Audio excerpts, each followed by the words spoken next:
i 30 år. Dødstallet er foreløbig nået op på 150, mens 1500 er med kvæster. Internationale forskere har fundet spor af sprængstoffer i ruinerne af World Trade Center. I en ny videnskabelig artikel får det forskerne til at konkludere, at det formentlig ikke var sammenstødende med de to kaprede fly, der i 2001 fik World Trade-tårnene til at kollapse. Så vender vi blikket imod 9/11, det store angreb i New York. Det var nemlig formentlig ikke sammenstødet med de to kaprede fly, der i 2001 fik de to tvillingetårne til at kollapse. Det konkluderer i hvert fald en netop offentliggjort videnskabelig artikel. Internationale forskere har gjort fund af sprængstoffet nanotermit i ruinerne af de sammenstyrtede tårne, og sprængstoffet kan ikke stamme fra de to fly.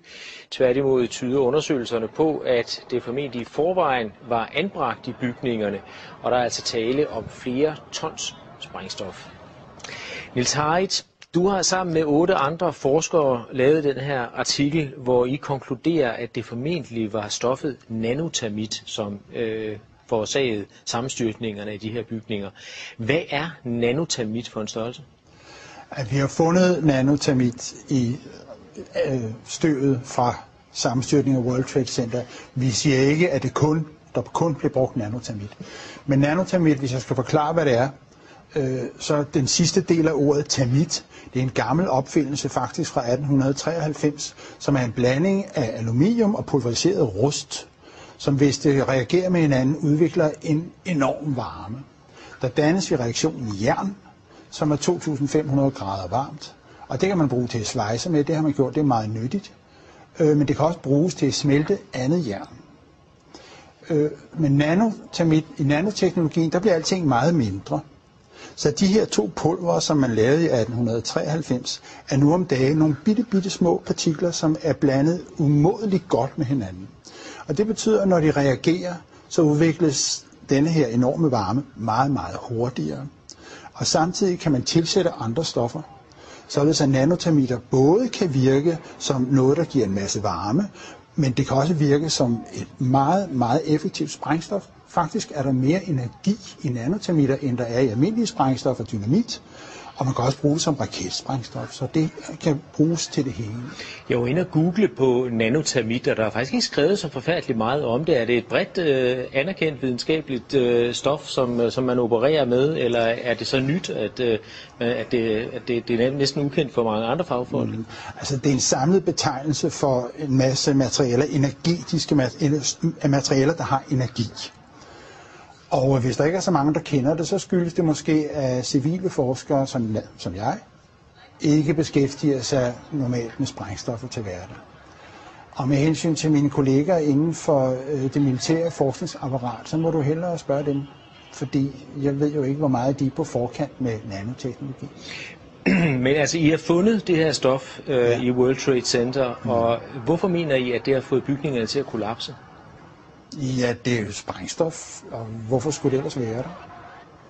Men det er varmeudviklingen, I mener, der simpelthen har smeltet stålkonstruktionerne, som jo ellers skulle kunne holde bygningerne oppe, at det er i virkeligheden det, der har fået bygningerne til at kollapse som korthus? Ja, hvis jeg skal svare på det helt præcist, så ved vi det ikke endnu. Fordi det materiale, vi har fundet, har mulighed for både at fungere som sprængstof, som altså direkte slår tingene over, og det har mulighed for at smelte stålet. Sandsynligvis er der brugt begge slags. Altså det er min egen opfattelse af det, at der er en lang periode inden tårnene styrter sammen, hvor det for eksempel vælter med smeltet metal ud af det sydlige tårn flere minutter inden. Og det er et tegn på, at der er en proces inden selve sammenstyrtning, hvor man har svækket hele strukturen. Og så kommer der mere konventionelle, regulære sprængstoffer ind til de der. Selve sammenstyrtningssekvensen skal være enormt godt synkroniseret. Altså det er jo en hel række sprængninger, som man kan se hele vejen ned, når tårnene styrter sammen. Hvor store mængder taler man om? Hvor meget skal der til? Det er meget, fordi der var 3 skyskraber. Skal vi lige få det ind? Der var 3 skyskraber, men der var 2 flyvemaskiner. Og vi har jo selvfølgelig en nogenlunde fornemmelse af, hvor meget støv, der er blevet dannet. Og det kan man se på alle mulige billeder. Der er enorme støvmængder, som der kom. Alt blev pulveriseret, undtagen af selve jernskelettet.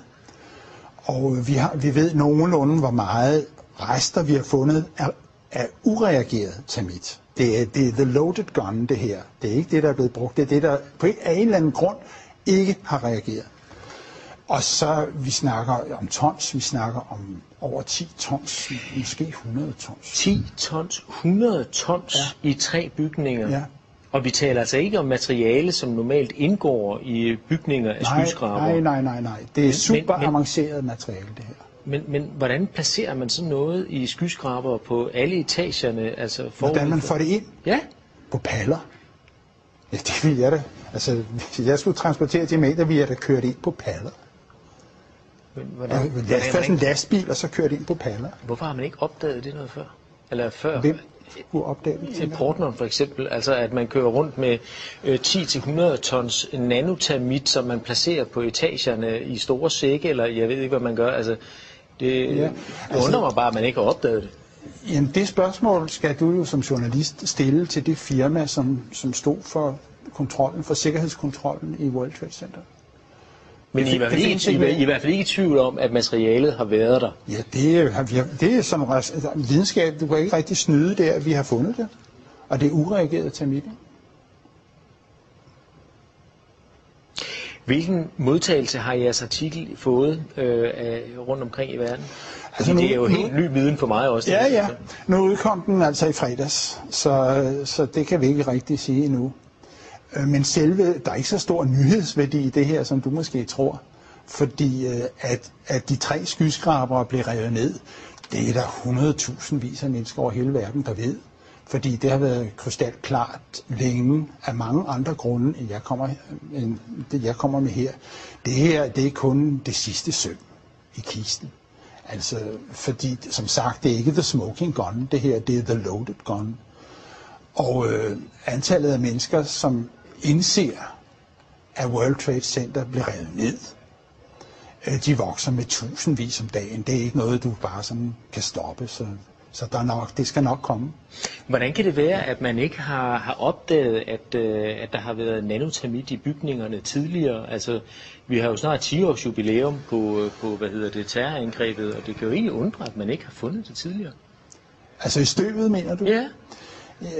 Det blev fordi det er lidt tilfældigt, at der også er en, der kiggede på støvet i et mikroskop, og det er sådan nogle små røde chips, altså de største er millimeter og ned efter, så de allerstørste kan du se med det blotte øje, men langt de fleste af dem skal du altså have et mikroskop frem for at finde. Og så det var lidt et tilfælde, det er lidt over 2 år siden, at der var en, der opdagede det. Og den videnskabelige artikel, som du refererer til her, og som udkom i fredags, den har været 1,5 år undervejs. Det er en meget omfattende artikel, det er meget grundigt arbejde, og det laver man ikke fra den ene dag til den anden. Men du har arbejdet i flere år, fordi det her, det har undret dig? Ja, over 2 år faktisk. Det var da jeg så bygning 7, som er den 3. skyskraber, styrte sammen. Da jeg så den første gang, fordi den styrtede ned 7 timer efter tårnene. Og der var altså kun 2 flyvemaskiner. Så når man ser sådan en bygning på 47 etager, 186 meter høj, styrte sammen på 6,5 sekunder, og man er naturvidenskabsmand, så tænker man, what? Og så skal man lige se det igen. Og så skulle jeg se det igen. Og så trykkede jeg på knappen 10 gange, og munden røg længere og længere ned, fordi for først havde jeg aldrig hørt om den bygning før, for det andet var der ikke nogen synlig grund til, at den skulle styre sammen på den måde. Den styrter fuldstændig sammen, så der siger den sådan på 6,5 sekunder. Og siden den der har jeg ikke haft fri. Altså, lige siden 9/11, der har der jo været spekulationer fremme og konspirationsteorier. Og hvad vil du sige til de seere, som nu sidder og hører om jeres undersøgelse for første gang, og hører om jeres videnskabelige arbejde og siger, ja, vi har hørt det før, måske i anden indpakning. Folk har